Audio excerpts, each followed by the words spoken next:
everyone. Today we will start learning oscillation. Okay, till now we have studied the electromagnetic theory, and now I will start oscillations.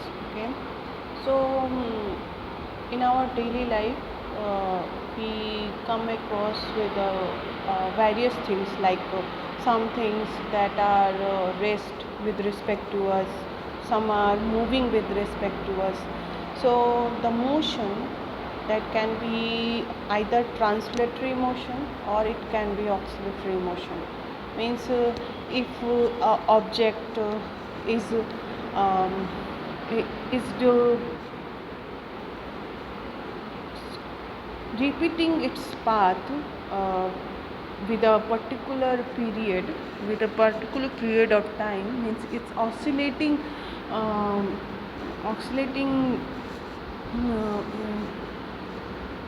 oscillating uh, from a fixed point, about a fixed point, then this kind of motions is oscillatory motion. Means like for example a simple pendulum, or you can say the mass spring system or a stretched spring. These all we have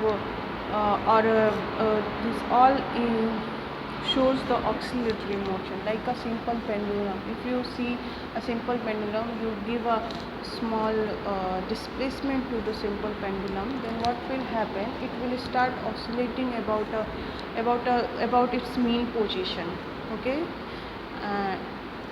this kind of motion is called oscillatory motion. But if you see a running bus or a running bicycle or running flight, these are the what kind of motion these are these bus, train, etc.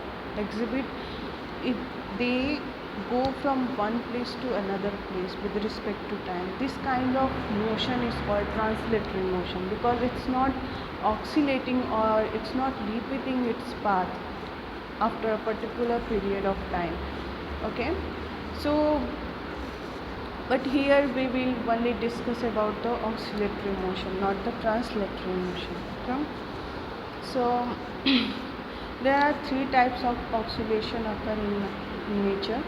First is the free vibration or free oscillation, or you can say undamped oscillation, and the second is the damped oscillation. Okay? And the third is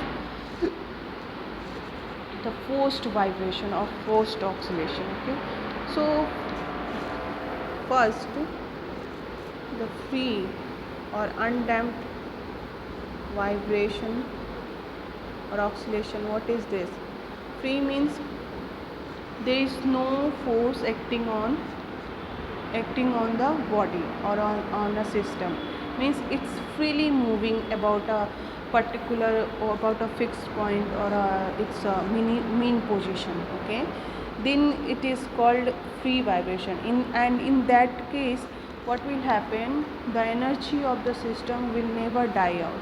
Means it will means the amplitude of the vibration will never decay or decrease. Means it will remain constant with the time, because there is no force that is resisting that motion or that vibration. Okay, so this kind of vibration are free vibrations. Means in this vibration the amplitude of oscillation will always be constant. Okay, and the energy of the system will always be reserved. Okay, and the second is the damped vibration. See, we are discussing about the free vibration, but in the real life no such kind of free vibration occur. There is always some kind of resistive force. Okay, so if we talking about a real system, okay, then for example a simple pendulum vibrating in the air atmosphere, then what will happen, because of the air, that pendulum will experience some resistive force or some frictional force. Okay, opposite to the displacement of that pendulum. Okay, so these kind of vibration are called damped vibration, because this resistive force will lead to the decrease in the amplitude of the oscillation. Okay, and also the energy of the system will gradually decrease with the time, and at a particular point of time what will happen, the amplitude or the energy of the system will die off completely. Okay, so it will come into the rest. Okay, after a particular time of period. So this kind of vibration where the amplitude is not constant, it's decreasing with the time, or the energy is not constant, it's decreasing with the time, that kind of vibration is called damped vibration. And now the forced vibration.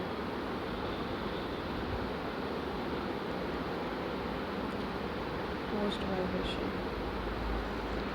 What is forced vibration? Forced vibration, from the word, from that word you can understand, forced vibration is the vibration that is getting forced, means an external periodic force is applying on a oscillator. Okay, means what happened, because of the resistive force, because of the friction of the media, what happened, the vibration will die out gradually. Okay, but if you apply some external periodic force, the vibration will remain. Okay, it will not decrease, means it will show a kind of oscillation, kind of free vibration. Okay, so means the vibration that is occurring under a external periodic force, that vibration is called forced vibration. And in the forced vibration, what happens, the forced system where the force is applied, that system will oscillate with the frequency of the periodic force, and means in the steady state it will completely it will completely oscillate with the frequency of the applied force, and the natural frequency of that force system will completely die out. Okay, so what is the example of this kind of force vibration? Like the tuning fork seated on a table, or the soldiers marching on a bridge. These kind of, because the breeze in rest, as soldiers start marching on the breeze, that breeze start oscillate, because it means it is getting forced by the soldiers marching. Okay, soldiers walk. Okay, so this kind of vibration will be forced vibration.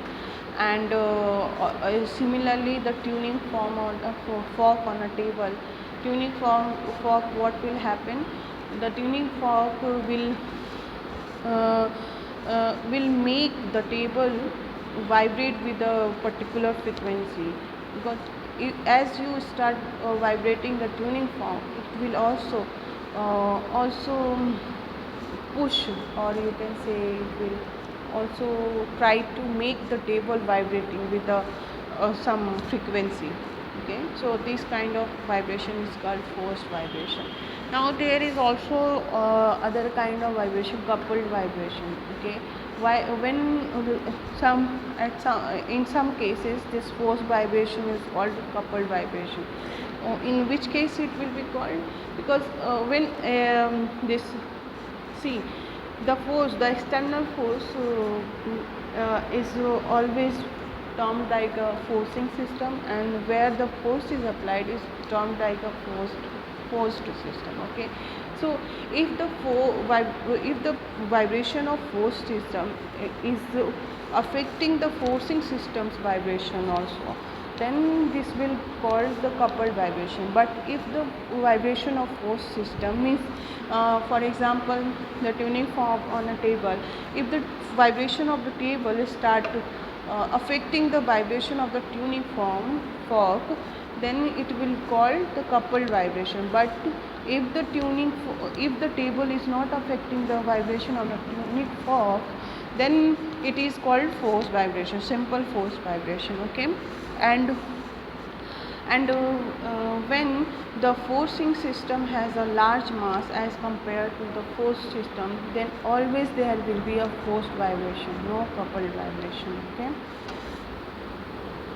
now let us discuss the simple harmonic motion. Okay, what is the relation of simple harmonic motion with the circular motion? Okay, simple harmonic motion is associated with the circular motion. How it is associated with it? So if you consider a circle, okay, and there is a point P, and this is the diameter of this circle, y dash. Okay, the initial position of this point P is, let's say, O. From O it is going to P. Okay, it is going to P after a time of T. So what will be the angle? Angle will be theta. If omega is the constant angular velocity, then the angle will be omega into T. Okay, then this point P is going towards this point Y. Okay, then if you plot a perpendicular from this point P on this diameter y dash, let's say this is the point M, then this point M, as this point P will go from O to P, this point M will go from C to M, and then as this point will go to Y, this point M will go to Y. Similarly, if you push this point here, okay, then this point this M will again come to this position M, and then if it will go here, then this will come to C. Similarly, means what will happen, as the point P will circulate or will complete or will do the revolution of angle 2 pi, means if the P from the center C, if it will move an angle of 360 degree, then what will happen, this point M will move from C to M to Y, then again from Y to M to C, then C to Y dash, then Y dash to T. C means M will complete its one oscillation. Okay, so the oscillation, the motion of M is called the simple harmonic motion. Okay, and this circle is nothing but the reference circle.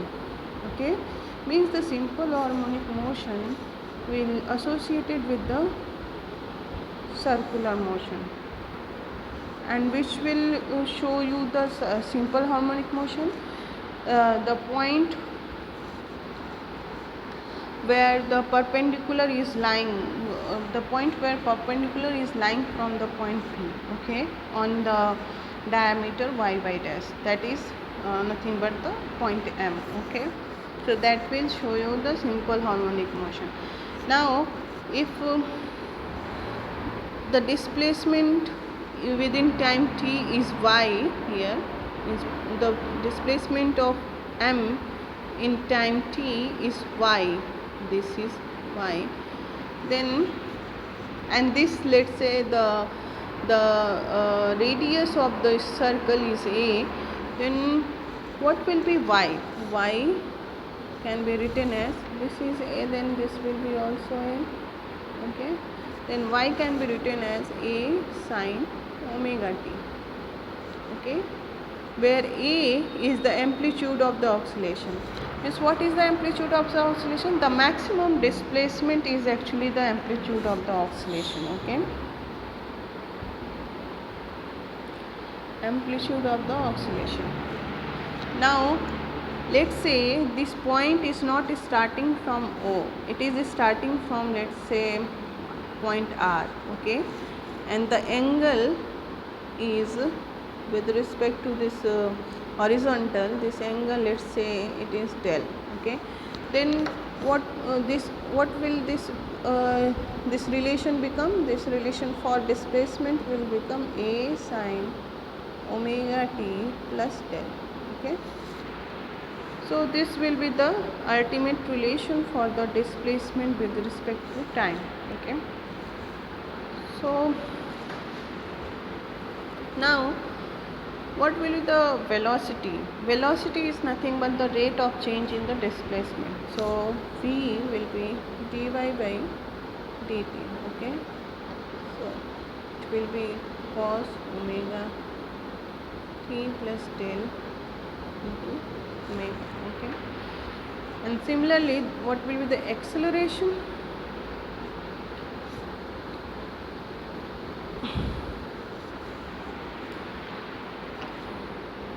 Okay, so this you can also write like this. So a omega into root 1 minus y square a square. So it will give you a square. Sorry, this is yes square minus y square. Okay, so p is this, and the acceleration is the rate of change in the velocity. Okay, so it will be after differentiating with respect to time, omega square, this will be minus sin omega t plus del. Okay, so you can write it like this, omega square y. Okay, means the acceleration will be, the direction of acceleration will be opposite to the displacement, means this acceleration will be always directed towards the mean position. Okay, and if you see that at the mean position, means where y is 0, what will be the velocity at y0? It will be a omega.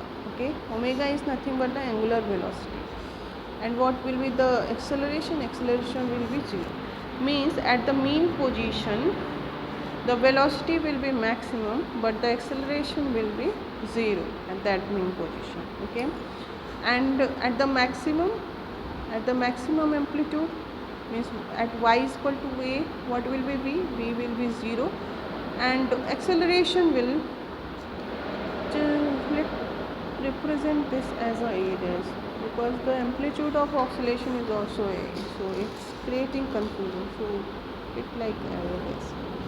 So what will be a dash for y is equal to a dash will be omega square a, means at the maximum position the velocity will be 0 and the acceleration will be maximum, and it will be directed towards the mean position. Okay, so what does it mean? If you look at the SHM always take place on a straight line. Okay, so let's say this is the mean position. Okay, so in this mean position the velocity will be maximum, and this velocity actually, let's say the oscillation is happening in this side. Okay, and then it is coming to this, okay, the minimum position. So this minimum position, the velocity will actually accelerate this towards the opposite side of mean position. Okay, and here the acceleration will be 0, but at the maximum amplitude the velocity here it will be 0, the acceleration will be maximum, and it will be directed towards the mean position. Okay, means it will try to get it at the mean position, and in the mean position the velocity will try to move it towards the opposite direction of the mean position. Okay, so this is the physical meaning of this all this. Okay, so what we have seen the relation for the displacement of simple harmonic motion, that is y is equal to a sin omega t plus del. What will be the velocity? This is the expression for velocity. This is the expression for the acceleration of simple harmonic motion. And we have also seen what will be the acceleration and velocity in the mean position as well as at the maximum displacement. Okay, so now what should we will see?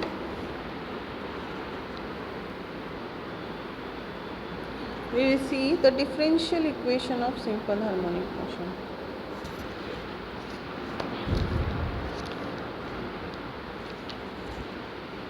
Yes, the next is the differential equation of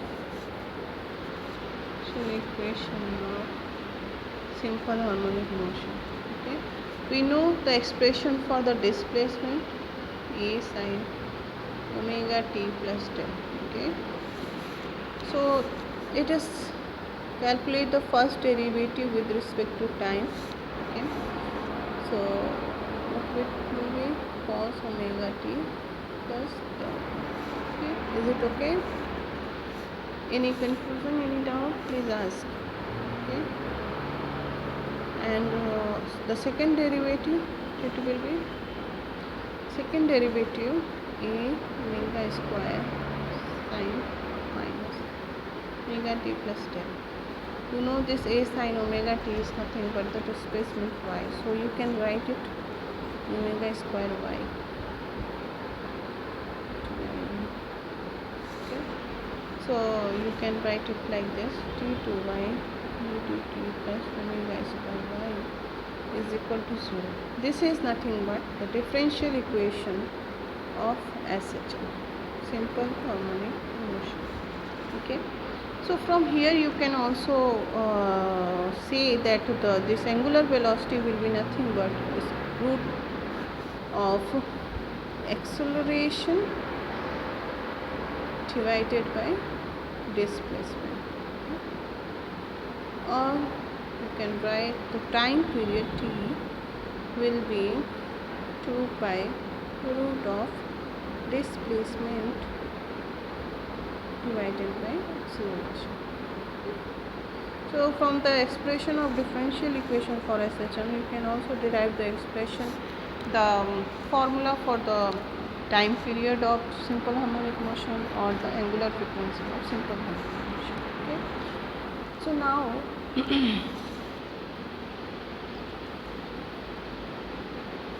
this is done. So now let's go to the next topic. What is the next topic? Next topic is the characteristic, the mean characteristics of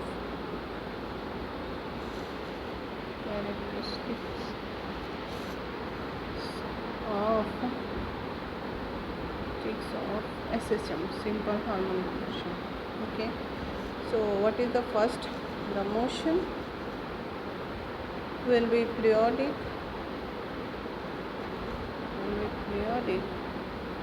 What does it mean by telling it periodic? Periodic means the motion that is repeating after a particular time. Okay, that kind of motion is called periodic. Means the path is getting repeated after a particular time period. Okay, so that is periodic. And accelerating and oscillatory. Oscillatory means, I have already told you what is oscillatory. Oscillatory means the motion that is oscillating about a particular fixed point, or hanging around about a fixed point, you can say. Okay, so the second characteristic, what will be the second characteristic? The acceleration will be always directed towards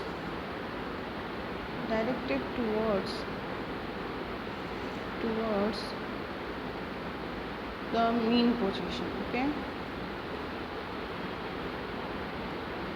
we have seen already, we have seen this, how this acceleration will be always directed towards the mean position, and the restoring force will be directly proportional to the displacement, and the direction will be, and the direction will always be opposite to the displacement, opposite to the displacement. Okay. And what is the fourth characteristic? Fourth characteristic, that this simple harmonic motion always take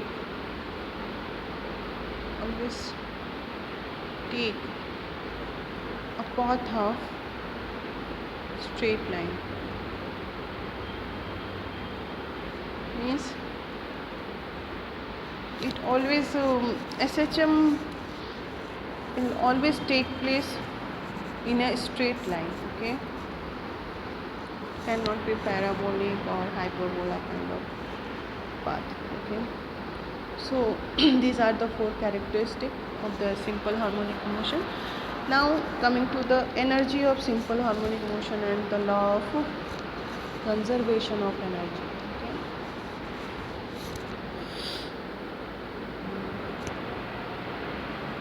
Energy of simple harmonic motion and the law of conservation of energy.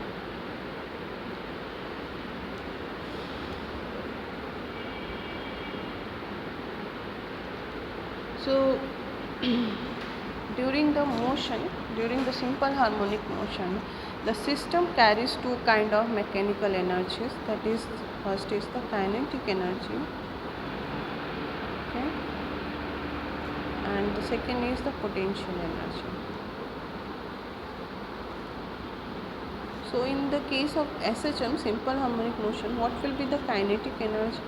Kinetic energy, you know, simple expression, half mv square. Okay, v is nothing but the rate of change in the displacement. Okay, whole square. You know the displacement expression for simple harmonic motion, that is a sine omega t plus del. Okay, so let's derive the derivative dy by dt.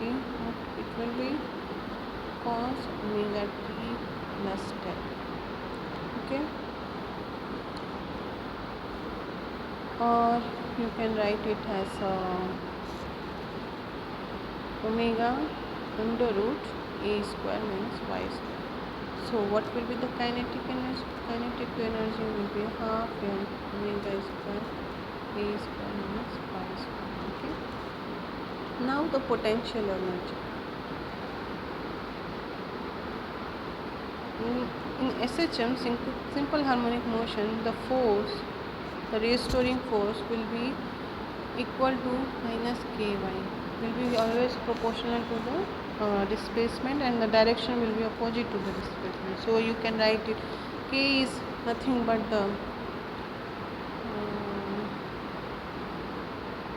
a proportionality constant. Okay,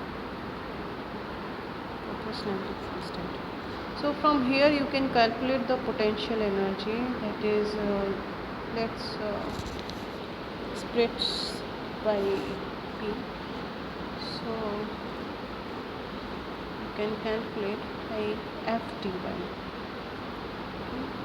So this is the expression for the, if you know the force, then you can simply calculate the potential energy by using this relation. Okay, so minus, this will become plus half k y square. Okay, here this constant can be written as m omega. M is the mass of that pendulum that is executing in simple harmonic motion, and omega is simply the angular velocity. So what will be p? P will be m omega square y square, half m omega square y square. Now what will be the total energy? Total energy will be k plus potential energy. So it will give you m omega square is equal. Okay. From this expression you can see the kinetic energy will be maximum at y is equal to 0 and will be minimum at y is equal to a. Okay, means at the maximum displacement the kinetic energy will be 0 and at the mean position this will be maximum, whereas the potential energy will be 0 at the mean position and the kinetic energy will be maximum at y is equal to g. Okay, this is the opposite nature. So but maximum maximum, but the total energy will always be constant, because it is, you can see, it is proportional to the square of the maximum displacement. Okay, or you can say the amplitude of oscillation. Okay, so it will remain constant. So if you draw graph in between kinetic energy and potential energy and the displacement, then what kind of graph you will get with respect to displacement?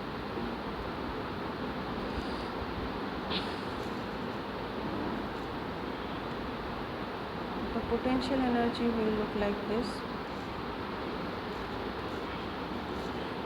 It will be maximum at y is equal to, no, the kinetic energy will look like this.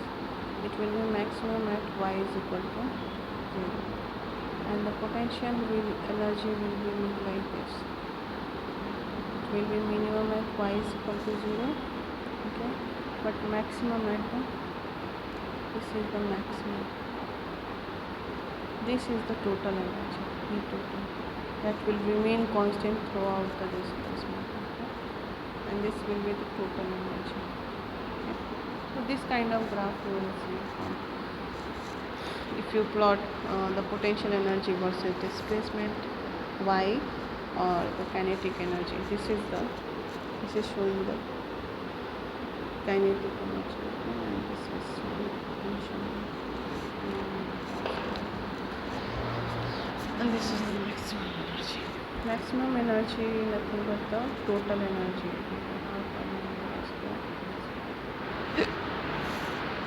So what is it is showing? It is following the law of conservation of energy.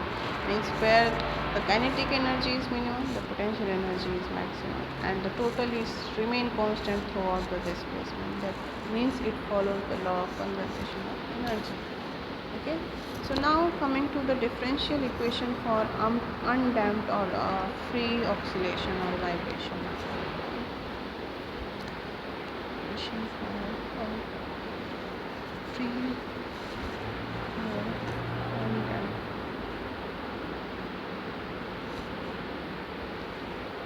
vibration.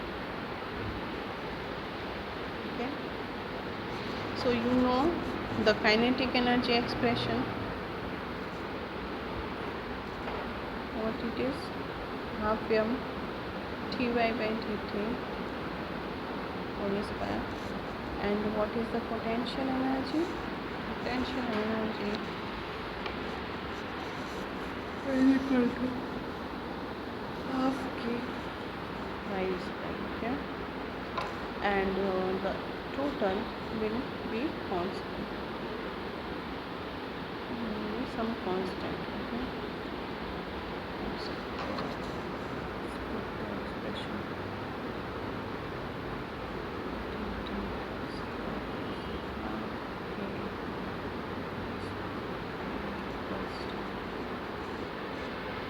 Or let's differentiate the above equation with time. What will we get?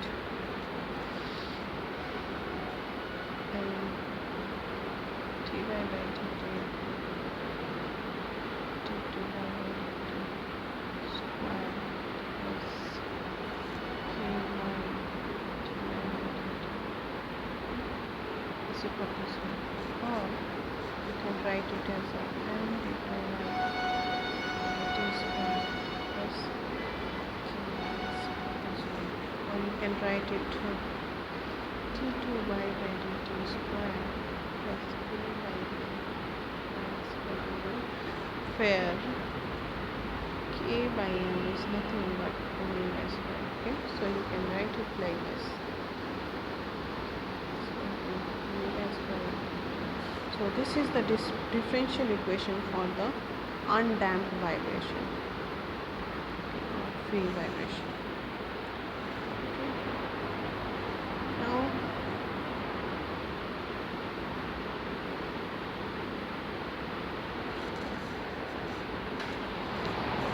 Now let's come to the next topic,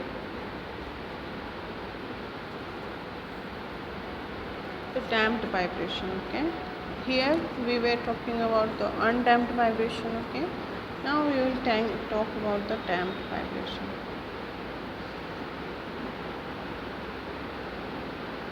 What is damped vibration? Okay, so in the real world, in the real system, what happened? A motion always exhibit or always face some kind of resistive force. Let's say if a simple pendulum oscillating in the air, then the air will apply some frictional force on the pendulum. Okay? And because of that, the amplitude of that particular pendulum will decrease with the time, and also the energy also decrease with the time. And at one point of time, the oscillation will die out. Okay, so this kind of vibration is called damped vibration. And always this resistive force, like the resistance in a LCR circuit we have like resistive component, and this resistive force will be always proportional to the velocity of the oscillator. Will be always proportional to the velocity of the oscillation, is dy by dt, or you can write it as a beta dt. Okay, so we can introduce this resistive force to the differential equation of undamped oscillator. Okay, so what it will give you? It will give you m dy by dt square plus beta dy by dt plus ky is equal to 0, or you can write it as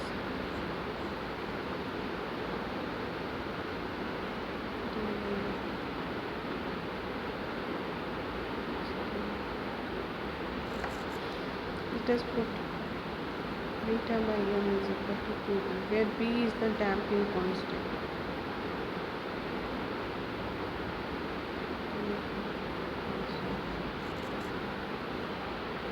So, and k by m, it is so what you get ultimately is 2b dt plus omega square. So this is the differential equation for a damped oscillator. Okay, now let us look at the solution for this differential equation of damped vibrator or damped oscillator. What will be the solution?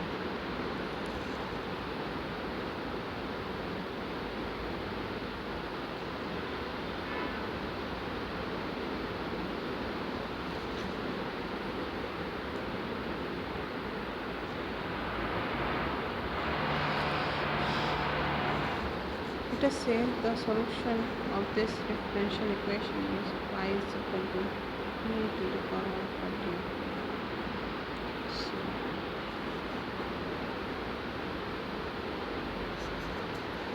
So what will be dy by dt? A alpha to the power of 14 dy by dt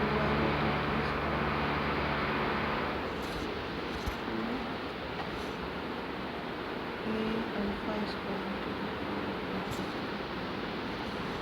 Okay, so let us put these two in equation 1. Okay, so what we will get? A alpha square exponential alpha t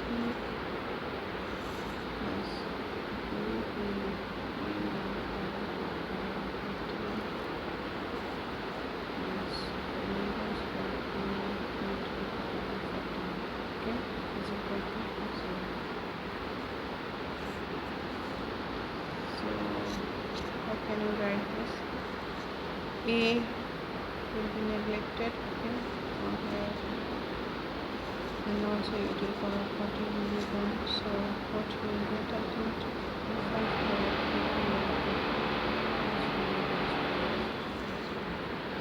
Okay, so if you evaluate alpha from here, what you will get? Minus b plus minus under root of b square minus omega square.